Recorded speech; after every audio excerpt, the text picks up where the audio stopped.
Dios. Gracias por estar aquí. Buenos días. Buenas noches, buenos días, buenas noches. Me quedé en mi madrugada. Bueno, bienvenidos los que nos están acompañando a través de nuestro canal de YouTube. José que está en Montería, Cindy en Santa Marta, que siempre nos acompaña. Y en algún momento nos veremos por ahí en Santa Marta, Cindy, la doctora Cindy. Bueno, vamos ahora para que el Señor nos hable esta noche después de esas palabras de diezmo con explicación gramatical y toda la cosa. Padre, te damos gracias, Señor, gracias por tu vida, Señor, porque tu vida ahora es nuestra vida, Señor. Tú nos das vida, Señor, nos llevas de tus manos, Señor, y prometes, Señor, que este camino lo recorremos contigo, Señor. Gracias porque nos muestras quién eres, Señor, y qué quieres de nosotros, Señor. Gracias por tu palabra el día de hoy, Señor, por tu mensaje, Señor, y abre nuestros oídos espirituales para comprender, Señor, quiénes somos hoy, Señor, y qué debemos hacer, Señor. Hoy te bendecimos, Señor, y te damos gracias en el nombre de Jesús. Amén y amén. Denle un aplauso al Señor.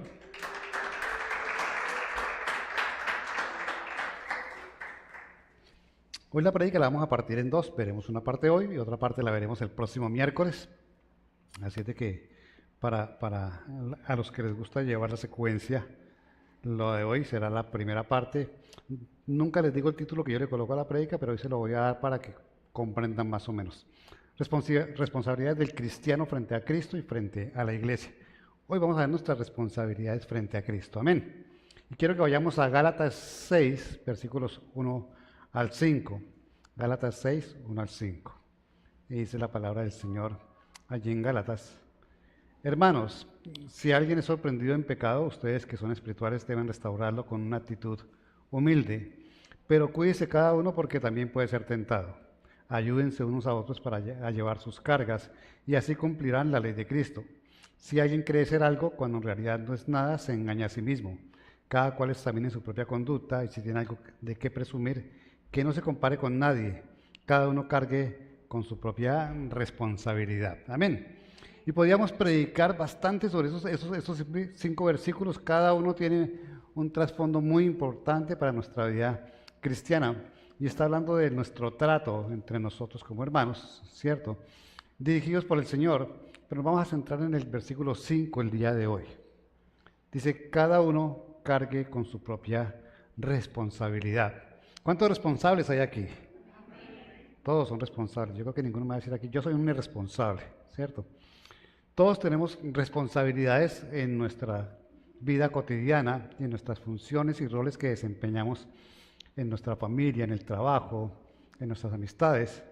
Pero el Señor dice aquí, cada uno cargue su propia responsabilidad, refiriéndose al trato que tenemos como iglesia y refiriéndose al trato que tenemos como Él. O sea, hay una responsabilidad que tenemos con el Señor y hay una responsabilidad que tenemos como hermanos entre nosotros mismos. Hay una responsabilidad vertical con Cristo, hay una responsabilidad horizontal con nuestros hermanos. Nuestra responsabilidad con el Señor va hacia arriba y nuestra responsabilidad con nuestros hermanos simplemente se extiende a los lados de nosotros. Y quiero que miremos hoy, vamos a mirar 5 punticos. Hoy, creo que sí, con 5 son los principales, de lo que tiene que ver nuestra responsabilidad con Cristo. Amén. ¿Cuántos creen que tenemos una responsabilidad con el Señor? Cuando terminemos van a decir si son tan responsables o no son responsables con Él. Segunda de Corintios 5, 14 al 15 dice, y esa primera frase es bien importante. El amor de Cristo nos obliga, porque estamos convencidos de que uno murió por todos y por consiguiente todos murieron. Y Él murió por todos para que los que viven ya no vivan para sí, sino para el que murió por ellos y fue resucitado. Amén. Pablo le gusta hablar así como en trabalenguas siempre, ¿cierto? Pero lo importante de esta parte es con qué empiezan esos versículos. El amor de Cristo nos obliga. Si el Señor nos amó primero, porque la Escritura dice que Él nos amó primero, ¿cierto? Eso tiene que tener una correspondencia de alguna manera en nosotros. No podemos obviar que la palabra de Dios dice que Él nos amó primero, que nos creó desde antes de la fundación del mundo, que estuvo presente como nos tejíamos en el vientre de nuestra madre, ¿cierto? Y eso hace que nos veamos obligados a corresponder al amor de Él, a la obra de Él y al propósito de Él para nuestras vidas. Así como nos sentimos responsables con nuestro trabajo, ¿cierto? Nos sentimos responsables con las personas que queremos, que amamos, los que son las que son madres con sus hijos, los que son padres con sus esposas, con sus hijos. Hay una responsabilidad por amor, pues igual con el Señor tenemos que ser responsables por amor. Y esa es la primera premisa del día de hoy.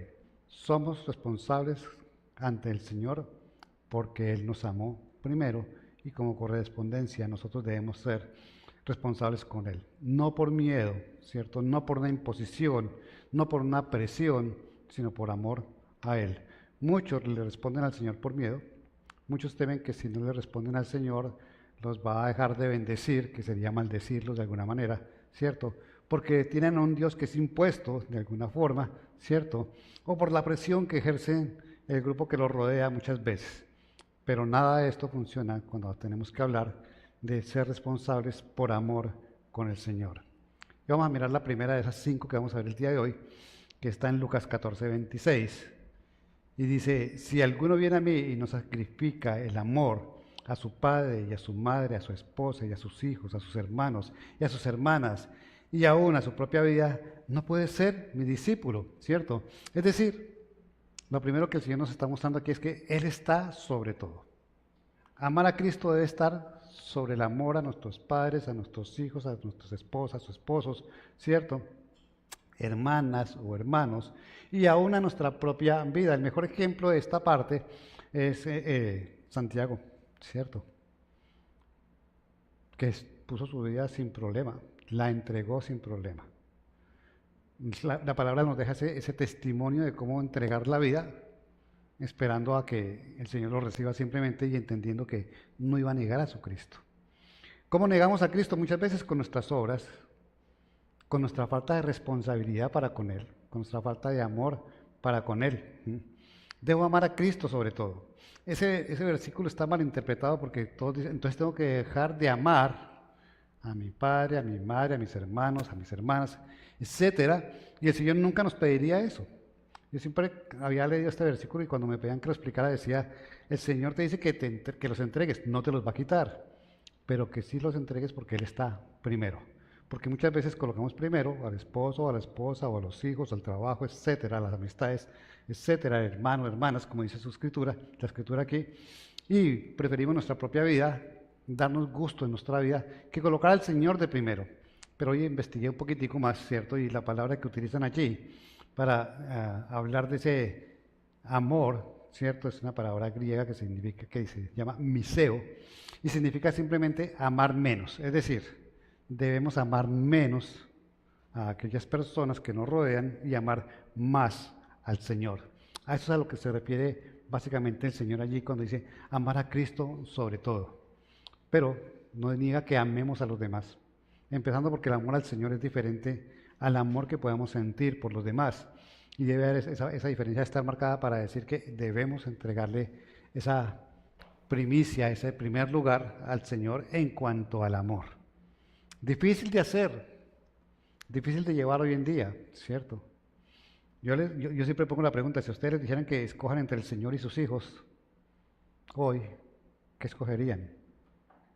No importa que yo me vaya para el infierno, pero que mis hijos queden.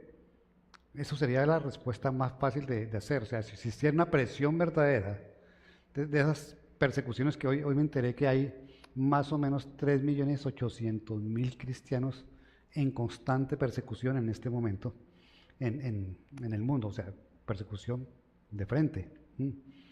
Y muchas veces esas son las condiciones que ponen, niega a Cristo o le matamos los hijos. Y muchos deciden morir por Cristo, pero muchos dicen, no, yo niego a Cristo con tal de que mis hijos vivan. Es una situación difícil, pero es algo que el Señor nos pide que tenemos que hacer. Nuestros hijos no son nuestros, dice la palabra de Dios, son del Señor. Así es de que Él responderá si nosotros no faltamos o si se los quiere llevar, Él sabrá. Pero entenderlo en nuestra humanidad es muy difícil, pero tenemos que creerle a Dios cuando dice en su palabra que tenemos que dejarlos a ellos y tenerlo primero a Él. Amén. Lucas 14:33 dice, de la misma manera cualquiera de ustedes que no renuncia a todos sus bienes no puede ser mi discípulo. Y entonces tengo que entregarle todos mis bienes al Señor. Sí, entrégueselos. Él no se los va a quitar, pero entrégueselos. Devuélvaselos a Él. Él no le va a quitar lo que ya le ha dado. pero sí espera que usted se los deje a Él y que usted simplemente sea el administrador donde usted sepa que no es el dueño, que son de Él, que le pertenecen a Él, que usted los administra y que por lo tanto no se puede colocárselos como su primer lugar o como su Dios o su idolatría en cuanto a sus bienes. Amén. Jesús nos demanda siempre un amor por encima de todo, por encima de la familia, por encima de las amistades y por encima de los bienes. Ya eso claramente nos deja es, el primer lugar lo tiene el Señor. Por eso siempre yo les ando diciendo, porque en la palabra, esto está centrado aquí en este momento, en esto que estamos leyendo, estos versículos, pero existen muchos más que nos dicen que hay que darle el primer lugar a Él en todo, absolutamente en todo. Cuando el Señor dice, deje que los muertos entierren a sus muertos, está diciéndole, primero estoy yo, que los muertos, y menos, cuando se refiere, dice, los muertos que no son creyentes, deje que los muertos que no fueron creyentes, allá ellos tengan su trato, los entierren, porque yo estoy primero. ¿Y dónde está primero el Señor? ¿Cómo comparamos eso en un momento dado a nuestra realidad? O sea, ¿cómo pasar un versículo como ese para decir donde el Señor dice, deje que los muertos entierren a los muertos? Es cuando tenemos un compromiso con Dios, ¿cierto? Y que lo interrumpimos por ir a participar de un sepelio de inconversos. ¿Sí me explico? Si yo tengo que quitar mi tiempo de oración y de lectura de la palabra que le corresponden a Dios, es mi tiempo con Dios, es Él esperándome en una cita que tengo con Él para ir a hacer algo que no tiene que ver con Él, pues estoy equivocándome en eso. Deje que los muertos entierren a los muertos y dame el primer lugar a mí, dice el Señor ahí. Para que lo comprendamos claramente, Él está por encima absolutamente de todo. Amén. Segundo, Juan 8:31. Jesús se dirigió entonces a los judíos que habían creído en Él y les dijo, si se mantienen fieles a mis enseñanzas, serán realmente mis discípulos, ¿cierto? Y es la obediencia a su palabra. Tenemos que ser responsables con obedecer al Señor. El Señor habla claramente allí de lo que pasa en las vidas de quienes lo seguimos. Y dice, si se mantienen fieles, ¿cierto?, a mis enseñanzas. Es decir, hay una posibilidad de que seamos infieles al Señor. Y el Señor nos lo advierte de una vez, deben mantenerse fieles a mis enseñanzas. Pero ¿quiénes somos nosotros? Si muchas veces le quitamos el primer lugar, ya no somos fieles a lo que Él nos está enseñando, que Él debe ocupar el primer lugar en nuestra vida. Y si eso es con el amor a Él, con darle el primer lugar a Él, con el que es dueño de nuestra vida, con el que nos da la posibilidad de compartir una vida eterna con Él, ¿cómo serán el resto de cosas? A veces obedecemos y a veces a conciencia desobedecemos. Y el Señor dice, manténganse fieles, es decir, que no haya falta en ustedes con respecto a lo que yo les he enseñado. La responsabilidad del cristiano para con Cristo, para con el Señor, es obedecer siempre. La fidelidad a sus enseñanzas debe ser una constante en nuestra vida. No es que me tocó decir mentiras, bueno, ese me tocó, ¿cierto? El Señor lo va a evaluar. Es que me tocó cumplir con un compromiso, ese me tocó, el Señor lo va a evaluar. Porque realmente el Señor siempre buscará darnos una oportunidad para cumplirle a Él.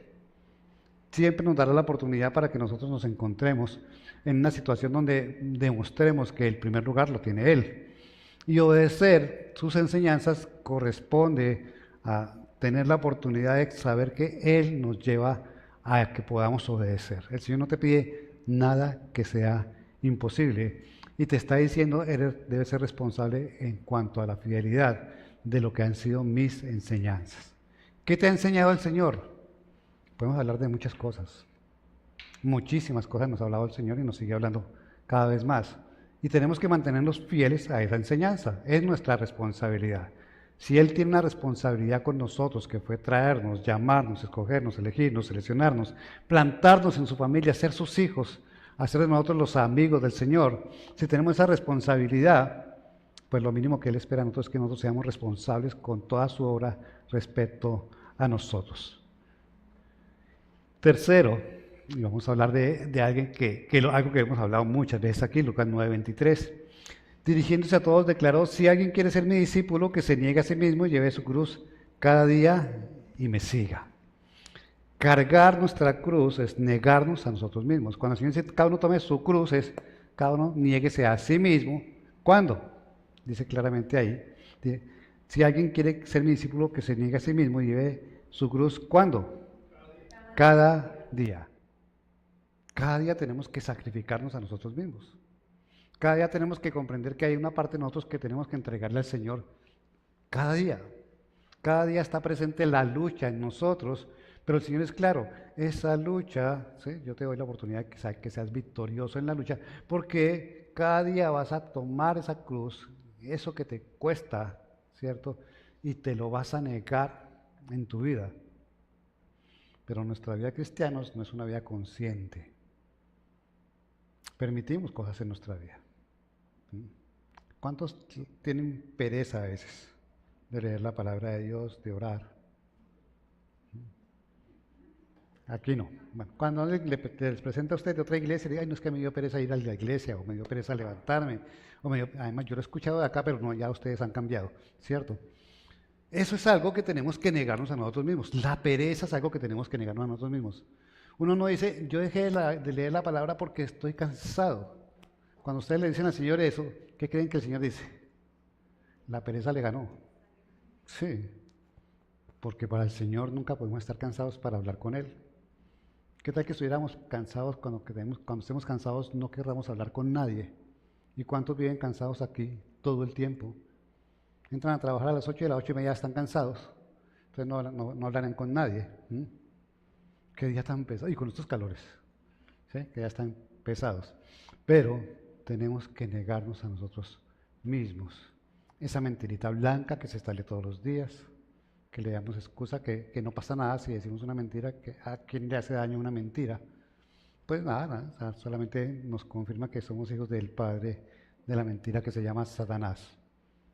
Podemos ser hitos así de chiquitos porque la mentira es blanca, o así de grandes porque la mentira es gigante, pero somos el que miente, es hijo del padre de la mentira, dice el Señor. Cada vez que usted diga una mentira, acuérdese de quién se está haciendo hijo. A ver si así dejamos de decir mentiras.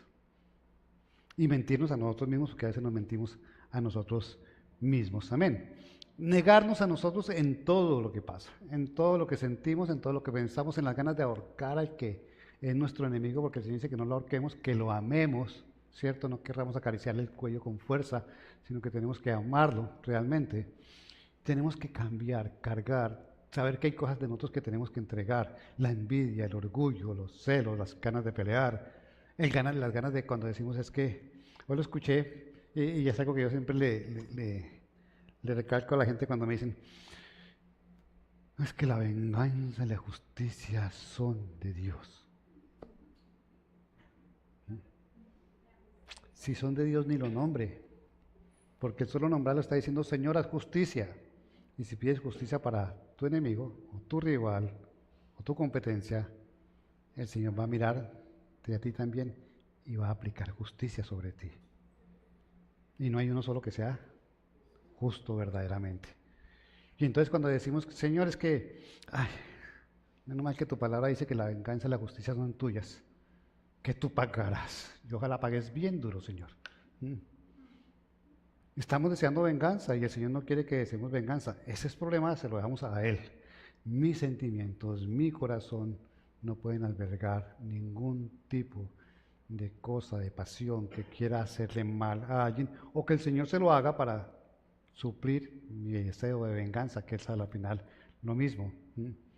No podemos pedir que el Señor haga venganza, que aplique justicia. El Señor verá qué hace. ¿Qué tal que el Señor haya utilizado a esa persona que creemos que fue injusta para que nosotros nos demos cuenta de algo, para que probemos nuestras emociones y nuestros sentimientos? Y esa persona simplemente fue el instrumento, simplemente Él no va a ejecutar ninguna venganza ni justicia sobre alguien que utilizó para que yo me diera cuenta de una debilidad mía. Entonces no podemos pedir venganza ni justicia sobre aquel que nos ha hecho daño, entre comillas, porque verdaderamente eso le corresponde al Señor y el Señor tiene pensamientos más altos que los nuestros. Amén. Aquí nadie ha pedido venganza del Señor para con alguien, ¿cierto? Yo sé que somos una iglesia que está creciendo, progresando, formándose y cada día más limpia, más sin mancha y más sin arruga. Amén. Ustedes mismos se hacen así bien, amén. Cuarto, para ir avanzando. Mateo 28:19, lo conocemos perfectamente. Por tanto, vayan y hagan discípulos de todas las naciones, bautizándolos en el nombre del Padre, del Hijo y del Espíritu Santo. Es tu responsabilidad para con Cristo. Es parte de tus enseñanzas, pero no solamente es que Él te enseña que vayas a hacer discípulos, sino que te prepara para hacer discípulos. Es como si un maestro, y le duele a uno, ¿cierto? Yo soy maestro en Instituto Bíblico, y duramos 3 años enseñándole a las personas 78 materias, es que vemos, creo que son 78 materias en 3 años, explicándole a las personas, enseñándole a las personas, y al final se acaba el Instituto Bíblico, vienen aquí, les damos un cartón así de grande, un diploma grande, muy bonito, ¿cierto? No se quedarán con él, se lo enrollarán, lo colgarán, pero alguna cosa hacen con él, y uno dice, ya este hombre conoce la teología básica que se ve en 3 años, prácticamente. Y cuando uno mira su vida dice, ¿qué pasó con lo que le enseñé? O sea, uno como maestro se siente, dice, ¿en qué fallé? Porque les enseñamos, les profundizamos temas, les hablamos del pecado, la salvación, la sangre de Cristo, la guerra espiritual, la administración del hogar, de la familia. Se tocan todos los temas que tienen que ver con teología básica, ¿cierto? Y 3 años enseñándole, y cuando después de los 3 años uno ve que la persona como que entró por aquí y le salió por aquí, no le quedó absolutamente nada. ¿Cómo se sentirá el Señor que te dice, te llamé, te preparé para que hagas algo, y cuando tiene la oportunidad de tener un discípulo, el Señor dirá, ¿y en qué le fallé yo a este que no hace caso, que no se preparó, lo que le enseñé no lo valoró? Porque es una responsabilidad nuestra ser discípulos. Porque tú no vienes a tener una relación con Dios personal nomás, tú eres un instrumento de Dios, como lo decíamos desde aquí hace unos días, para hacer la tarea de Dios. Y entonces es nuestra responsabilidad. Aquel que tiene un hijo, ese hijo se convierte en su responsabilidad. Aquel que se gradúa y adquiere una profesión, como se llame, es una responsabilidad ejercer su profesión de acuerdo al conocimiento que adquirió. Y nosotros tenemos que ejercer nuestra responsabilidad de haber sido discípulos o estar discipulándonos constantemente, porque el discipulado nunca acaba, para enseñar lo que nos ha sido enseñado. El Señor dice lo que les enseñé, sino lo que les ha sido enseñado, porque siempre estaremos aprendiendo de parte del Señor. Y entonces tenemos que ir a cumplir esa que nosotros llamamos la gran comisión. Es algo que el Señor nos manda y que tenemos que ser responsables. Por eso les dije al comienzo, vamos a ver qué tanto realmente somos responsables con Cristo. Vamos en el 4.º punto, y tenemos que obedecerlo con responsabilidad, tenemos que negarnos a nosotros mismos con responsabilidad, tenemos que amarlo con responsabilidad, ¿cierto? Y creo que hasta donde vamos, ya nos damos cuenta que estamos cojeando en ser responsables con Cristo, porque no siempre le amamos, le damos en primer lugar, no siempre lo obedecemos, no siempre cumplimos con la tarea que nos ha entregado, y no siempre nos negamos a nosotros mismos, sino que nos permitimos cositas en nuestra vida. Y entonces nuestra responsabilidad, que debe ser permanente, no se está cumpliendo. 4.º, bueno, el 4.º ya lo vimos, el 5.º, Juan 15:8. Mi Padre es glorificado cuando ustedes dan un poquito de fruto y muestra así que son mis discípulos. ¿Cuando dan cuánto fruto? Mucho fruto. Nuestra responsabilidad es dar fruto. Y dar fruto, alguien lo piensa, lo ve, y cuando yo empecé mi cristianismo me decían dar fruto, y yo pensaba, ay, tengo que tener hartos hijos espirituales. ¿Sí? Porque eso es dar fruto. Pero dar fruto no es eso. El fruto empieza por dentro, en cada uno de nosotros. Y ese dar fruto es dejar que el Espíritu Santo nos transforme realmente a como Dios quiere que seamos nosotros, que seamos las personas que Dios quiere que seamos. Dar fruto es para glorificar al Padre. Y entonces tenemos que mirar nuestra vida y ver qué fruto estamos dando.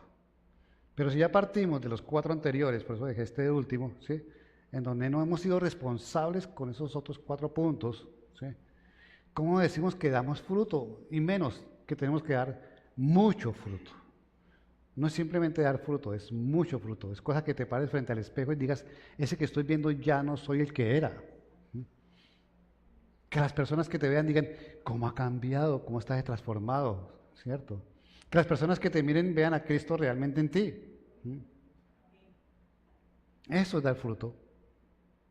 Y entonces tenemos que tener claro que de alguna manera, ¿sí?, ese fruto debe notarse los domingos, los miércoles, todos los días. Delante de los hermanos de la congregación, cuando nos encontremos con el ujier, cuando nos encontremos con el de alabanza, con el pastor, ¿es que doy fruto? No, delante de absolutamente todos tenemos que dar fruto. ¿Mm? Eso es vivir una vida hipócrita, aquel que da fruto en la iglesia, cierto, de Cristo, pero en sus relaciones sociales no lo ven, no lo notan. Eso es una vida hipócrita.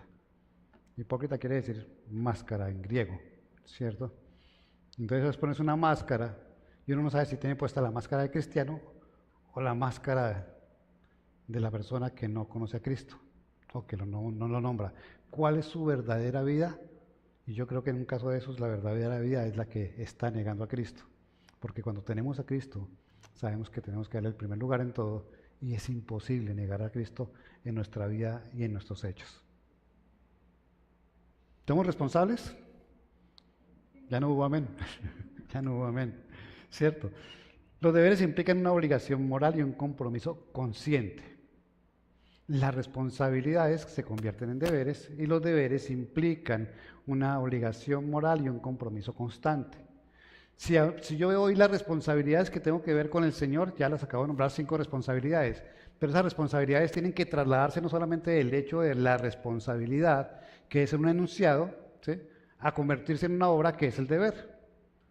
Cuando yo paso, porque todos conocemos nuestras responsabilidad no es pasarnos un semáforo en rojo, pero si son las 2 de la mañana, no hay nadie por ahí, no lo pasamos, ¿cierto? No esperamos. Y muchas cosas que hacemos, que conocemos cuál es nuestra responsabilidad, pero no la cumplimos porque la conocemos, pero pues las responsabilidades se pueden obviar a veces. Pero el Señor no se deja en el enunciado de la responsabilidad, sino que nos lleva a que la responsabilidad debe convertirse en un deber. Y ese deber tiene que ver con una obligación moral y un compromiso consciente con el Señor. Nuestra responsabilidad es para con Cristo, para con el Señor, por amor, no por miedo ni por presión, sino por amor, deben convertirse en deberes realmente cuando logramos ser conscientes de lo que Dios está haciendo en nuestras vidas y hacia dónde nos está llevando. Tenemos que cambiar y entender que nuestra moral cambió.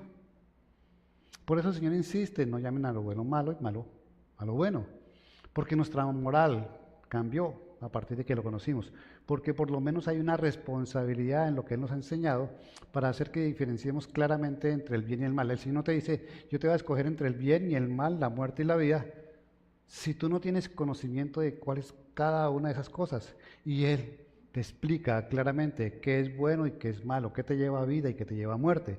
El Señor te dice, yo te voy a escoger entre la bendición y la maldición. Si tú no tienes ni idea de qué es bendición y qué es maldición, te ha preparado para que identifiques claramente lo que es bendición y lo que es maldición. Y debes escoger, dice claramente, escoge pues la vida, escoge pues la bendición. Pero cuando no pasamos la responsabilidad a un deber y que se convierta en un hecho, una obra moral y consciente, simplemente tenemos los enunciados para no obedecer. Conocemos la verdad, pero la verdad no nos ha hecho libres definitivamente.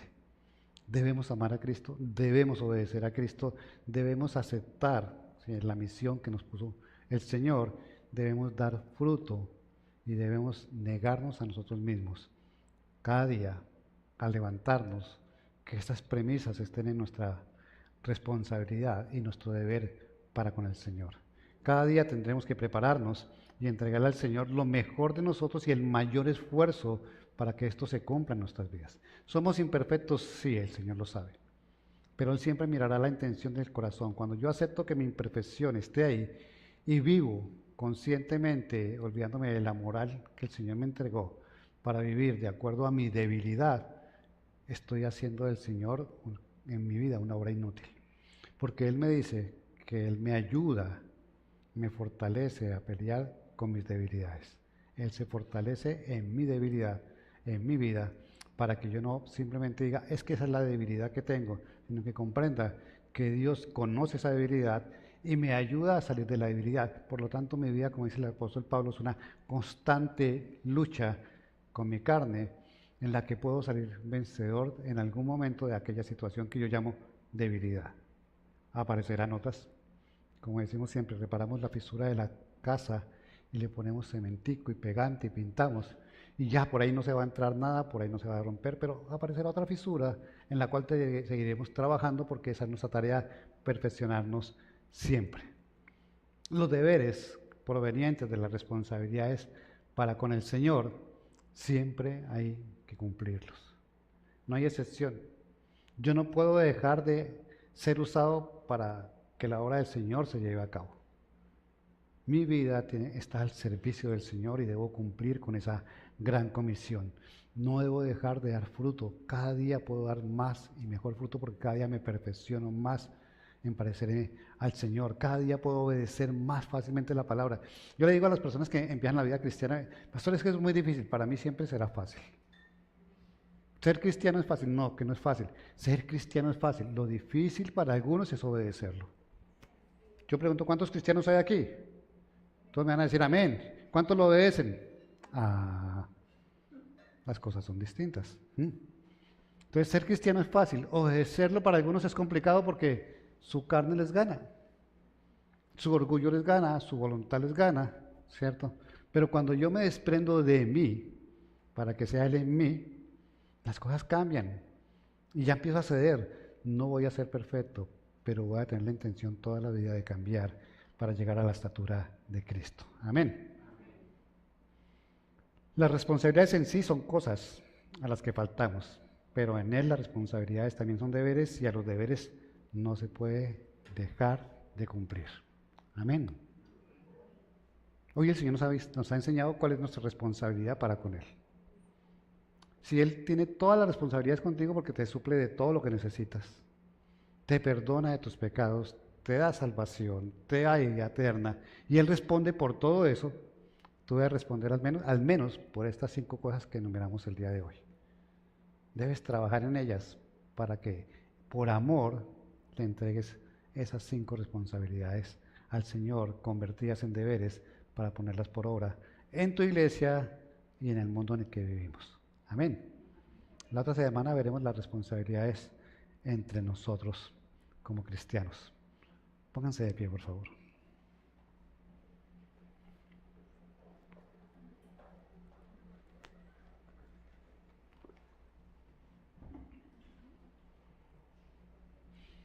Las responsabilidades que vimos aquí agrupan muchas cosas. El testimonio, por ejemplo, está en esa parte de obediencia, en esa parte donde tenemos que esforzarnos por hacer las cosas bien. El testimonio habla de nosotros y de Cristo en nosotros, y de Cristo en general. Pero si yo me permito cosas de alguna manera, y como padre, por ejemplo, no soy testimonio para mis hijos, estoy faltándole a esa responsabilidad y ese deber que tengo con el Señor, de obedecer su palabra y de hacer de ellos personas que sirvan al Señor realmente, que tengan fe. ¿Cómo les digo yo a mis hijos o a mis familiares, a los que les estoy mostrando a Cristo, ¿cierto? A un Cristo que no nombro, que no ven, porque si no me ven leyendo, no me ven orando, si en mi conversación no está Cristo, si en mi conversación no aparece, si las personas que yo quiero convencer de alguna manera o que el Espíritu Santo me ayude a ser instrumento de bendición para ellas, me ven en un grupo y no me ven como testimonio de Cristo, no me ven con una relación con Cristo, ¿cómo digo yo que puedo ser esa persona que el Señor está diciendo? ¿Cómo digo yo que estoy cumpliendo con esa responsabilidad y que mi deber es mostrarla? ¿Cómo hacer que otros testifiquen si yo no testifico de Cristo? Eso en cuanto a las personas que nos rodean, pero más aún cuando tenemos que hablar de nosotros mismos. ¿Saben que nosotros mismos nos damos testimonio a nosotros mismos? Lo que hacemos en privado, nosotros, también habla de Cristo en nosotros. Porque nos permitimos cosas en nuestras vidas. Porque vemos lo que no tenemos que ver a la hora que no tenemos que ver. Cada vez que me acuerdo el testimonio de esa persona que su esposa se despertaba a medianoche y él estaba viendo un canal triple X.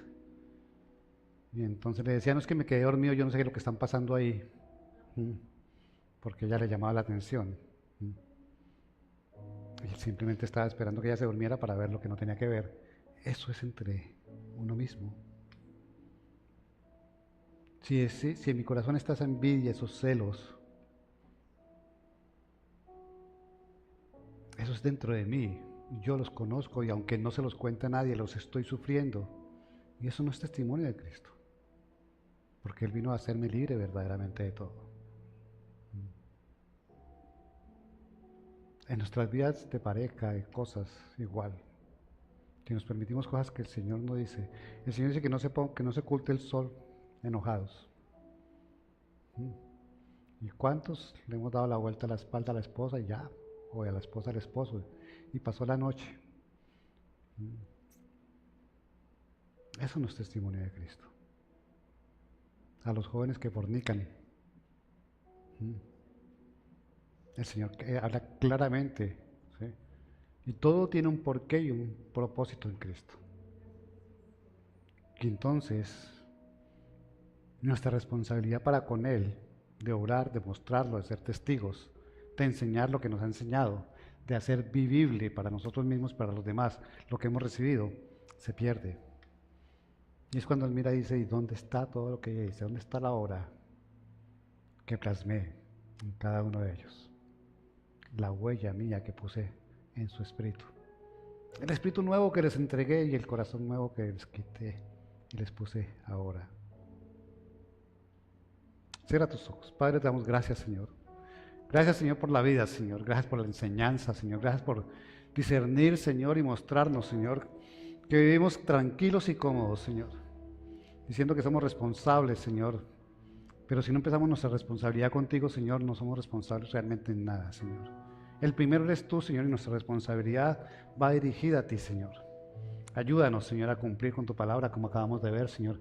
Ayúdanos a comprender realmente, Señor, que debemos amarte, Señor, sobre todas las cosas, Señor, que te debemos obedecer, Señor.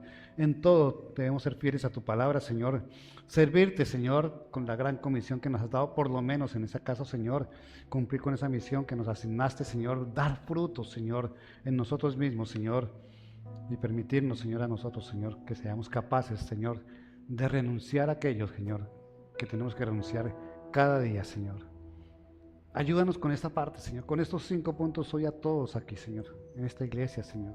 Ayúdanos a cambiar realmente, a valorar, Señor, por amor, Señor, lo que tú hiciste, Señor, esa responsabilidad que tienes con nosotros para devolverte, Señor, simplemente esa responsabilidad que nos pides para contigo, Señor. Responsables, Señor, de cumplirte, Señor, que se conviertan en deberes de cada uno de nosotros, Señor, y que seamos conscientes de las fallas que tenemos, no para conocerlas, sino para transformarlas, Señor. Porque vivir con el conocimiento de un error, Señor, o de un pecado, Señor, no es lo que tú quieres, porque conocernos es fácil, Señor, pero transformarnos es lo que nos cuesta a veces, Señor, y es en lo que tú nos ayudas, Señor. Cámbianos, Señor, transfórmanos, Señor, y llévanos, Señor, a ser, Señor, verdaderamente, Señor, ese reflejo tuyo, Señor. Ese reflejo, Señor, donde mostremos, Señor, tu obra en nosotros, Señor, donde podamos compartir de ti con otros, Señor, con nuestras palabras, con nuestros actos, con nuestras obras, Señor. Que se marque la diferencia entre pertenecer al reino de los cielos y pertenecer al mundo, Señor. Es lo que tú quieres, Señor. Que tu iglesia, Señor, marque la diferencia para que muchos vengan hacia ti, como vinieron cuando tú estabas, Señor, y como ahora, Señor, a través de las obras que hacemos nosotros, Señor, deben llegar a ti, Señor. Te lo pedimos en el nombre de Jesús, Señor. Amén y amén.